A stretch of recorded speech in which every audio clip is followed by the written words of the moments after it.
Üdvözöllek, ma egy olyan céget fogok bemutatni, ami megoldás lehet neked, hogy profitálj a szórakoztatóiparból. Mint előadóművész, mint befektető, sőt, mint rajongó is. Ennek a vállalatnak a neve Starriser. Ki is a Starriser? A Starriser egy magántulajdonban lévő internet alapú felület. Egy olyan forradalmasított együttműködésre épülő üzleti modell, mely a digitális művészek szellemi tulajdonát népszerűsíti. A Starriser portál egy olyan gyors, dinamikus és intuitív tehetségkutató oldalt nyújt a látogatóknak, ahol személyre szabható felhasználói élményen keresztül ismerhetnek meg művészeket. A portálunkon jelenleg fellelhető tartalom zenei természetű, a tervezett tartalom közé tartozik a digitális fényképészet, illusztráció, dokumentumfilmek és élőbeszéd, melyet fokozatosan tervezünk bevezetni. A vállalatnak a központja Sarasotában van, Florida államban. Vannak irodái Salt Lake Cityben, Utah, Cleveland, Ohio, Naples, Florida és Nashville, Tennessee államban. Értékesítési hálózata számos országban megtalálható. A Starriser egy egyedülálló koncepció a hálózatépítés piacán. A Starriser egy márkajellel védett név és egyben tevékenység. És beszéljünk egy kicsit a lehetőségekről, beszéljünk arról, hogy miért lenne ez neked jó, tehát miért tudom én ajánlani neked ezt a lehetőséget, mert akár egy megoldás is lehet számodra is, megoldás lehet zenei művészek, producerek, és akár rajongók számára is. És akkor arról fogok most beszélni, hogy jelen pillanatban körülbelül 4-5 éve már a szórakoztatóiparban igen nagy forradalom megyen. Na most bármikor, bárhol, ahol forradalom van, ugye ott van lehetőség is. Jelen pillanatban a szórakoztatóipar egy 2 trillió dolláros üzletág, de 2016-ig akár 3 trillióra is fölmehet ez az érték. Itt ebbe a formába, tehát ebbe az iparágba tudunk jelen pillanatban igen komoly pénzt keresni, mint előadó művész, vagy mint promóter, vagy akár, ahogy mondtam az elején, rajongók is. Kivel tudnám ma összehasonlítani a Starriser vállalatot? Természetesen a YouTube-bal. Na most nézzük meg a YouTube-ot, hogy ki is a YouTube. A YouTube jelen pillanatban a világ második legnagyobb kereskedő motorja. Az első, azt gondolom mindenki tudja, az a Google, a második pedig a YouTube. Tekintsünk vissza 10 évre visszamenőleg, amikor a YouTube létrejött. Ez 2005-ben volt. Képzeljétek el, hogyha azt mondtam valakinek akkor, hogy nem soká jelen lesz egy internetes tévé, ahol bárki bármit föl tud tölteni. Szerintem biztos, hogy nem hitte volna el senki. Most viszont a YouTube a világ második legnagyobb keresőmotorja, tehát bármit meg tudsz a YouTube-on találni.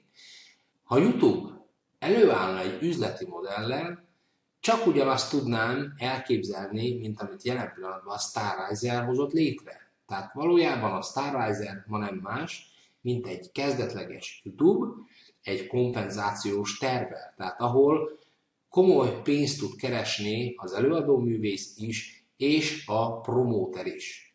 Jelen pillanatban a Starriser szintén kezdőkre alapoz. A YouTube-on is ma bárki részt vehet, tehát a YouTube-ra is ma bárki föltöltheti a filmjeit, a zenéit. Sajnos a YouTube-on nagyon keveset fizet a művészeknek, ugyanis a YouTube-nak a bevételét nem az értékesített termék, nem az értékesített szellemi termék teszi ki, hanem a YouTube-on a reklám, ami fizet. A YouTube létrejötte után több platform is született, melynek nagyobb része csak a zenére specializálódott.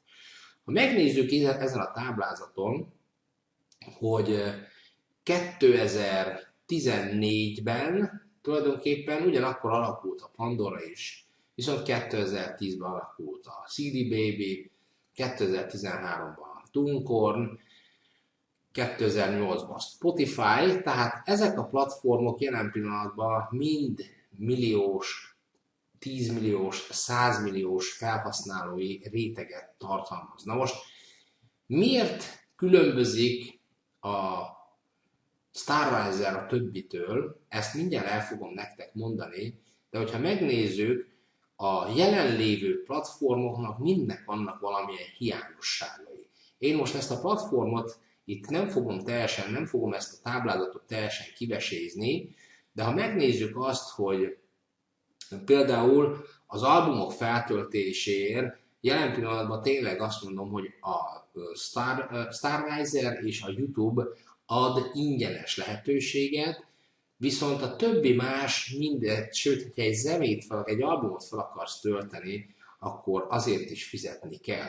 Sőt, éves fenntartási díjat is fizetni kell a többi platformon, például az iTunes-on. És ahogy az elején hallottad, hogy a mi platformunk nem egy egyszerű zenei platform, ugyanis az elkövetkezendő néhány éven belül különböző műfajokkal fog színesedni. Tehát, hogy leírta ott is, hogy digitális fényképészet, aztán vers, és így tovább, és így tovább. Tehát fontos az, hogy megértsd, hogy a Starriser jelen pillanatban kiküszöböli azokat a hibákat a platformokon, amit az eddigi létrejött platformokon elkövettek.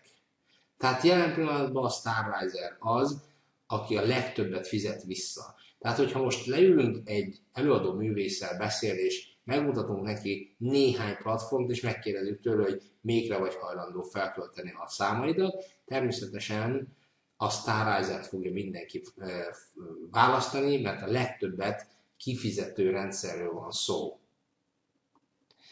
A piacon létező platformok, ezek tulajdonképpen mind megaplatformok. És azt is el fogom mondani, hogy mi az a megaplatform. Tehát a YouTube, az iTunes, a Spotify, a TuneCore, ezek mind megaplatformok. Ez azt jelenti, hogy ez egy tulajdonos kezében van, vagy esetleg egy befektetői csapat kezében van. Tehát itt a bevételt ők egymás közt osszák meg. A Starriser egyedüli platform, amit nyugodtan mondhatunk mikroplatformnak, tehát ő ezt meg is kapta ezt a jelzést, ugyanis ez egy levédett rendszer, tehát a Starriser ez maga egy név, maga egy tevékenység, ami trademarkkal le van véve, és ezt mikroplatformnak nevezzük. Mi a különbség a mikro és a megaplatform között? Az, hogy a mikroplatformnak is természetesen egy tulajdonosa van, de mi, mint ajánlók, mi, mint promóterek, saját platformokat tudunk vásárolni és létrehozni. Tehát meg tudjuk Starriser platformosként csinálni egy mini YouTube-ot, egy mini iTunes-t, tehát ahol a bevételt mi fogjuk zsebre tenni. Tehát mi, mint promóter fogunk zsebre tenni pénzt azért, hogy beengedünk a platformunkra művészeket. Tehát a YouTube is beengedi a platformjára művészeket, de te abból nem fogsz keresni. Abból csak a YouTube-nak a tulajdonosa fog profitálni. Ugyanígy van az iTunes-nál. A legjobb példa számunkra az iTunes, mert az iTunes ez egy tiszta zenei platform, ahova profi zenészek töltik fel a zenéjüket. Na most ennek ellenére a mi platformunkra bárki feltöltheti a zenéjét. Ha az iTunes-on csak legalább minimum albumonként tudsz feltölteni zenét, akkor a Starriser-nél egyesével is tudsz zenéket feltölteni. Egy kicsit nézzünk bele az üzleti lehetőségébe. Az üzleti lehetőségünk a még nem ismert előadó művészeken alapszik. Tehát, hogy az elején is elmondtam, hogy a Starriser nem azokat keresi most jelen pillanatban, akik már befutott zenészek, művészek, hanem kezdőket. Kezdő előadó művészeknek ad helyet. Mi olyanok vagyunk, mint egy üzleti tervvel ellátott YouTube. Mi egy globális terméket előállító és globális piacon értékesítő üzletág vagyunk. Pénzkeresethez juttatjuk a művészeket, promótereket és a művészek rajongóit egyaránt. Tehát valójában a mi platformunkra bárki felteheti a zenéjét. Bárki értékesítheti a zenéjét, te mint platform tulajdonos, te egy piac teret nyújtasz ezeknek a előadó művészeknek. Kicsit beszéljünk a termékről. Mi a terméke a mi üzletünknek? Hát jelen pillanatban a mi üzletünknek a terméke a zene, melyet nem minden esetben kell lefordítani más nyelvre. Holnap ott lesz a fényképészet, a festmény, festészet és különböző versek, novellák, jelen pillanatban a zene. Tehát ugyanúgy, mint a YouTube is csak a zenével kezdett, ugyanúgy a Starrizer is a zenével kezd. Tehát jelen pillanatban nekünk a termékünk az intellektuális termék, amit emberek hoznak létre. Azon kívül van még egy nagyon jó termékünk, maga a platform. A platformunk pedig egy technológiai termék, mely egy kulturális piacteret tud nyújtani a promóterek részére. Tehát tulajdonképpen ez a platform, ez egy olyan, mint egy piactér. Tehát ezt a piacteret én rendelkezésére bocsájtom az előadóművészeknek, és az ott létrejött profitból én is profitálok. Természetesen a zenész is kap belőle pénzt, és én is, mint platform tulajdonos. Lehetőségeink. Ez az üzleti modell már adott. Tehát ezt nem a Starrizer találta ki, hogy platformot hozott létre, és a platformon zenét értékesít. Ezt már emberek most is így vásárolták. Nagyon sokan már használják az iTunes. Tehát ahogy elmondtam az elején, nekünk abban különbözünk a többiektől, hogy egy olyan marketing tervet hozott létre tehát a vállalat, amit egyetlen egy más platform sem hozott létre. Tehát a platformunk napi 24 órán keresztül üzemel, a 7 napján keresztül. Jövedelemszerzés nyújtva művésznek, promóternek és rajongónak egyaránt a világ bármelyik részén. Mi a teendője a promóternek? Beengedni a platformra az előadóművészt. Mi a teendője az előadóművésznek? Egy fotót feltölteni a zenéit, vagy esetleg albumjait, és tulajdonképpen a rajongóin keresztül értékesíteni ezeket. Tehát valójában te adod a piacteret, a művész hozza az üzletet. Tehát így néz ki a mi lehetőségünk, tehát a mi termékünk, ahogy mondtam, az az emberi hang, az emberi zene, az emberi intellektuális termék, plusz a platformunk, ami napi 24 órán keresztül és heti 7 napon keresztül üzemel. Üzlet. Ez egy úgynevezett globálisból globálisra üzletág. Mit jelent ez? Megpróbálom egy kicsit kifejteni, ecsetelni. Ez alatt az értendő, hogy a művész a világ bármelyik pontján előállít valamilyen szellemi terméket, azt feltölti a promótere vagy saját mikroplatformjára, és utána értékesíti ezt a világ bármelyik részén. Tehát ez egy nagyon egyszerű példával fogok élni. Tegyük fel, azt mondom, hogy a Józsi bácsinak van egy tehene, és ez a lokálisból lokálisba történő értékesítés, amikor ő megfejli a tehenet és eladja a tejet az utcabeli emberkének. Viszont, hogyha már többet tud termelni, akkor esetleg más városba, más országokba is tud küldeni belőle, exportálni. Ez már azt jelenti, hogy lokálisból globálisba termel. Viszont, hogyha több országban lenne tehene, csak most példaként mondom megint, és több országba értékesítene, ez a globálisból globálisba. Ezt nagyon kevesen tudják a világon, hogy globálisból globálisba, mert ehhez nagyon rengeteg pénz kell. Na most a Starrizer üzleti modellje, ez pontosan erre épült, hogy globálisból globálisba. Tehát más országokba hozod létre a terméket, és teljesen más országokba tudod értékesíteni. Beszéljünk a Starrizer megálmodójáról és a tőke hátteréről. Őt úgy hívják, hogy Mr. Charles Hartberg. Ő a Starrizer megálmodója, alapítója és vezetőségi elnöke. Nem új a hihetetlenül sikeres startupok világában. Hartberg egy kezdetleges vállalatot 1,2 milliárd dolláros céggé alakította, és az Inc. magazin első számú leggyorsabban növekvő vállalatává varázsolta. 2006-ban 21 000-szeresére növelte a kapacitását, tehát a vállalatnak az értékét, ami azt jelenti, hogy egy ilyen emberrel nagyon egyszerű és nagyon kényelmes, tehát nagyon szeretjük, hogy ilyen a vállalatnak a tulajdonosa, mert tudjuk azt, hogy ő az, aki a nullából lett milliárdos, tehát ebben az esetben is egy olyan valamit akar létrehozni, ami egy-két éven belül a világ legnagyobb platformjává tud válni. Ami fontos, hogy még van két társa, a Johnny Chang és a Sophie Cash, tehát ők a marketinges hátteret biztosítják a cég részére.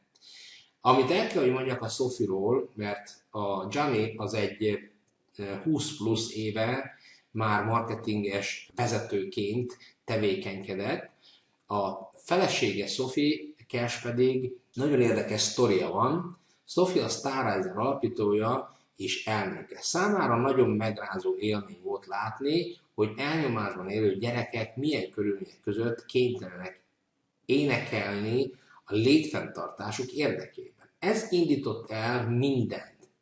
Tehát emiatt indította el ezt a mozgalmat, emiatt indították el a Starrizer, tehát megtalálták a megálmodóját, a befektetőjét. 3 olyan ember hozta létre ezt a vállalatot, akinek elsősorban anyagi érdekeltsége is van, és érzelmi érdekeltsége is van. Fontos, hogy tudjuk, hogy az előadó művészek, ők ingyen tölthetik fel a zenéjüket, hogyha kapnak platform helyet valakitől. Tehát, hogyha én, mint promóter vagyok, akkor én tudok helyet biztosítani zenészeknek az én platformon. Az itt értékesített dalok után az előadó művész 25 centeket fog keresni. Képzeljük azt el, hogy ha a Starrizer platformon keresztül 10.000-szer töltik le a zenésznek egy dalát, akkor $2500 fog belőle profitálni. Tehát nem tett bele semmit, csak létrehozta az intellektuális termékét, és ingyen fölrakta erre a platformra, értékesítette, tulajdonképpen az értékesítést, azt a maga hálózat teszi. Ő csak fölrakja a dalait, ha vannak rajongói, akkor gyorsabban fog ez az értékesítés menni, ha nincs, akkor is meg fogják találni őtet, fel fogják fedezni, hiszen ez egy felfedező platform, Discover platform, és most én azt mondom, hogy kevés az a dal előadó művészenknél, ami 10.000-szer volt letöltve. Hát nem. Ha megnézzük a YouTube-ot, hogy hányszor töltenek le dalokat ingyen, ha csak a 10%-áért fognak pénzt adni, és eljönnek az előadó művészek erre a platformra, akkor nagyon sok pénzt fognak keresni. Mi a történet? Tehát mi történik akkor, hogyha az előadó művész esetleg úgy dönt, hogy egy kis pénzt fog befektetni és vásárol egy platformot. Itt, hogyha ő eladja az ő zenét, akkor még pluszban kap 10%-ot, tehát kb. 10 centet. Tehát amennyiben elad 10.000 számot, akkor már nem 25, hanem 35 centet fog keresni. Sőt, hogyha beengedi a platformjára a többi zenésztársát, ismerősét, barátját, akinek nincs befektetni való pénze, hogy vegyen egy platformot saját részre, akkor azért, hogy ő beengedte a zenésztársait, ezért ő durván közel 13 centet fog kapni minden egyes értékesített zene után. Tehát nem a saját zenéje után megkapja 25 centet plusz közel 13 centet, és az barátjai, ismerőseit, akiket beengedett ingyen, azok után mindenki után az eladásból még 13 cent körül fog profitálni. Miért jó rajongónak lenne a Starrizerben? Amennyiben regisztrált rajongó vagy, és megosztod azokat a zeneszámokat, amelyeket már megvásároltál, és esetleg a megosztásodat a barátaid is megveszik, akkor a zeneszámunként $0,05, tehát 5 cent bónuszt fogsz kapni, melyeket újra zenevásárlásra költheted. Tehát jelen pillanatban, aki kapcsolatban fog állni a Starrizerrel, legyen az előadó művész, legyen az rajongó, legyen az promóter, tehát mindenki profitálhat ebből a lehetőségből. Promóterként lehet a Starrizerrel a legtöbb pénzt keresni. Ha van 2 olyan ismerősöd, mint te, és ugyanúgy gondolkodnak, mint te, akkor egy éven belül akár $280,000 is fogsz tudni keresni, ami jelen pillanatban 70 millió forint, és ahhoz, hogy ezt el tud indítani, mindössze $500 befektetésre van szükség, tehát meg kell, hogy vásárold a promóteri licenzt.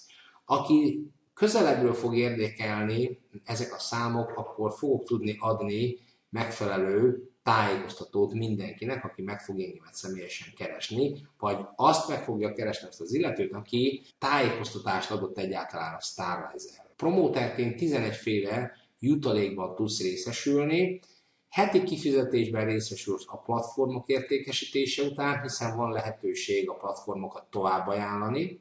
Havi kifizetésben részesülsz, mint promóter a platformjaidon értékesített intellektuális termékek után. Ami nagyon fontos, a Starrizer egy bankkártyát biztosít számodra, ha szeretnél megvásárolni egy ilyen bankkártyát, mindösszesen $14.95 kerül, ezt meg tudja vásárolni promóter is és zenész is, és ezzel a bankkártyával, ezzel a bankrendszerrel, ennek az a neve, hogy e-payout, ezzel azonnal, ahogy megkerested a jutalékodat, mint zenész vagy mint promóter, erre a bankkártyára tudod kitenni a pénzedet. Hétfőtől vasárnapig van a munkahét, kedden már a megkeresett pénzedet rá tudod az e-payoutra helyezni, és már szerdán vásárolhatsz is ezzel a bankkártyával.